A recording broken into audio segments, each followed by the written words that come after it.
High বন্ধুরা, তোমরা সবাই কেমন আছো?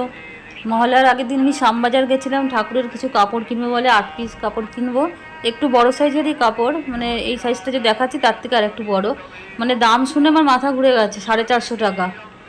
মানে অনেকগুলো দোকান ঘুরেছি, কোনোটা 450, কোনোটার দোকানে 400 টাকা, আবার কোনোটা 350 টাকা কাপড় বুঝে।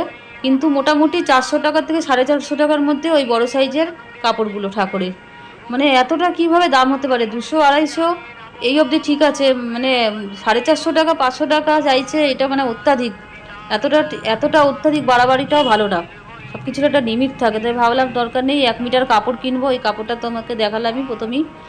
1 মিটার কাপড় কিনে কেটে ঘরে বানিয়ে নেওয়া যাবে। কাপড়টা খারাপ না, 1 মিটার কাপড় 500 টাকা দাম। 500 টাকা কাপড়ে আমি 8খানা ঠাকুরের কাপড় বানিয়েছি, তার মধ্যে ছোটো সাইজের দুটো আর 6খানাই বড় সাইজের। দেখো কাপড়গুলো কেমন লাগছে তোমরা জানিও কিন্তু অবশ্যই। ঠাকুরের কাপড় বানানো খুবই সোজা, কোনো ঝামেলা নেই। একদম লম্বা মাপে, যতটা লম্বা আমি রাখবো ততটা কেটে শুধু কুচি কুচি দিয়ে, আর নিচে বক্রম যদি লাগাতে ইচ্ছে হয় বক্রম লাগাতে পারো।